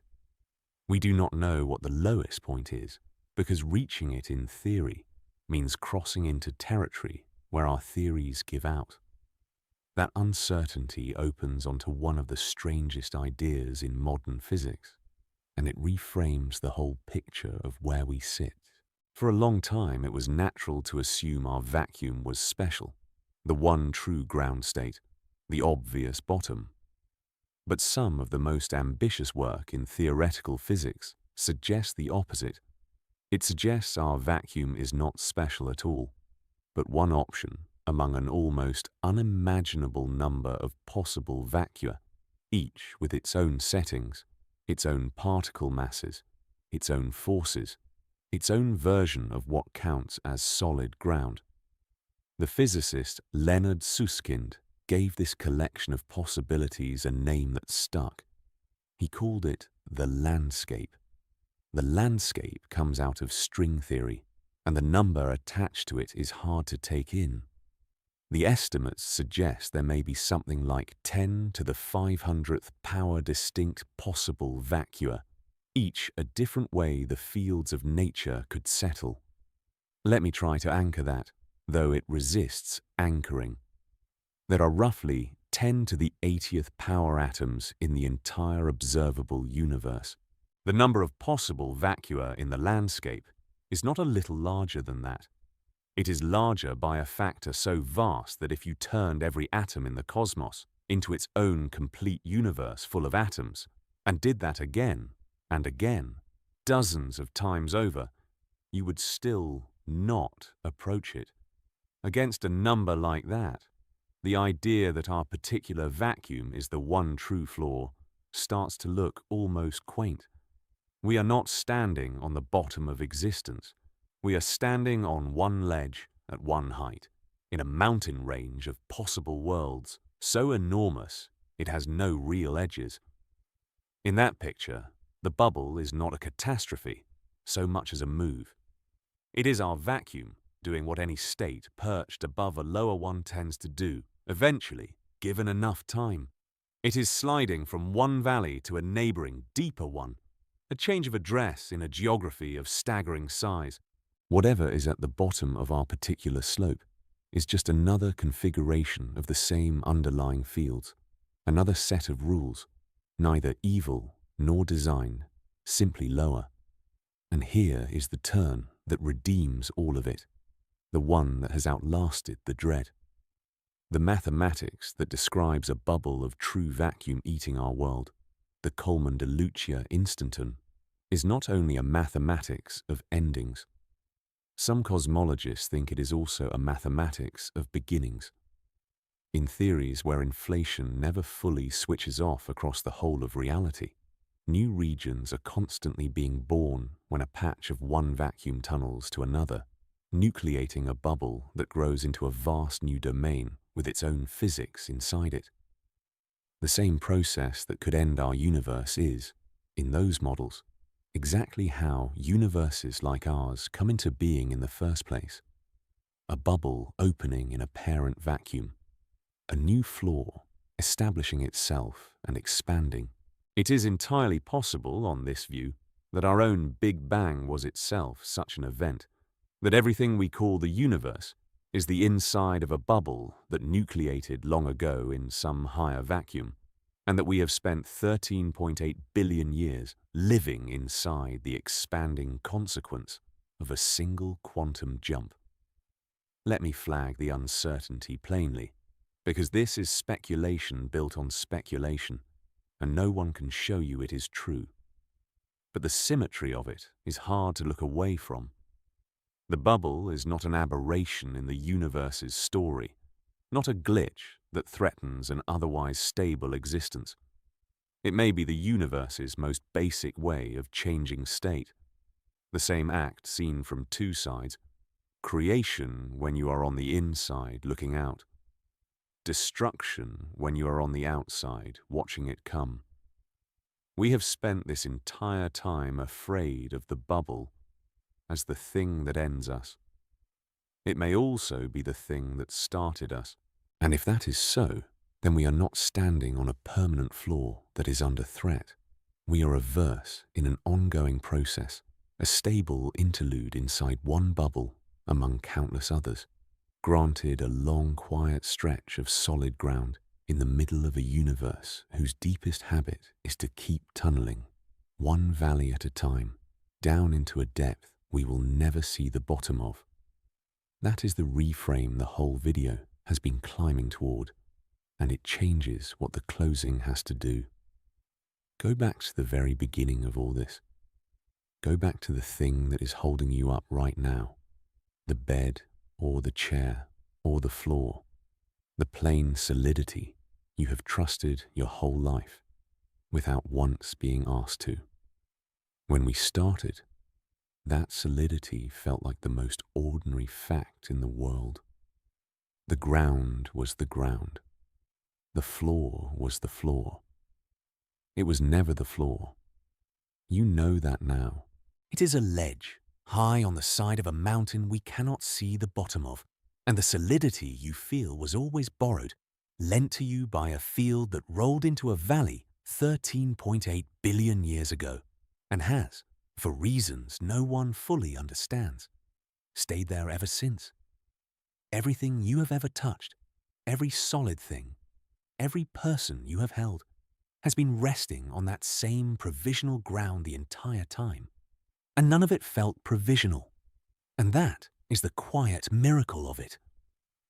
And yet, here you are. That is the part I keep returning to. On a ledge, in a metastable vacuum, balanced on a knife edge between two fates, in a universe that by several honest calculations should not have lasted past its first instant. Something happened anyway. Atoms found each other. Stars lit. Worlds cooled. And on at least one of them, the matter arranged itself into a pattern complicated enough to look back at the field that made it and understand in detail how precarious its own existence has always been. The universe grew a part of itself that can know the floor is a ledge. That is what you are. That is what this has been. There is a way of seeing this that steadies me when the scale gets heavy. For almost all of its history, the universe simply was. It expanded and cooled and built its structures with nobody watching, nobody to register that any of it was happening. The grandest events unfolding in a silence with no ear to hear them. And then, briefly, in one thin slice of cosmic time, it produced observers. It produced us. For this short window, the universe is not only existing, it is noticing that it exists, and noticing how narrowly it gets to. We are the cosmos checking its own foundations, running a finger along the seam where the ground meets the drop, and feeling, for the first time, how thin the margin is. So let the bubble come back one last time, and let it be different now. At the start, it was a horror, the thing that ends everything without warning. By the middle, it was a mechanism, a wall of true vacuum on a runaway expansion at the speed of light. But here, at the end, it is something else again. The bubble is the shadow that proves the ground is real. A floor that could never be left would be a floor that was never reached, and a vacuum that can never decay is a vacuum that may never have switched on to make us in the first place. The same fact that lets the bubble exist is the fact that let the lights come on. You cannot have the one without the other. The possibility of the ending is stitched into the possibility of the beginning, and we are what happens in between. That is the only kind of ground there has ever been. Provisional ground. Borrowed solidity. A ledge that holds and asks nothing of you except that you notice, while it holds, how much it is holding. Every meaningful thing you have ever known has stood on exactly this kind of footing, temporary and unguaranteed, and somehow against all of it. Here, the vacuum has kept its valley for 13.8 billion years. It is keeping it right now, as you breathe, in the space between every atom in your body, a field at rest, perfectly quiet, doing the one thing that lets you be. It is doing it tonight. The ledge is holding. The field is at rest, in you and around you, and out to the farthest galaxy, settled in its long, calm valley, as it has been since before there was anyone to be grateful for it. Nothing is coming. There is only the ground, and the quiet, and the strange good fortune of being here, to feel it underneath you, solid as it has ever been, for as far into the dark as it goes.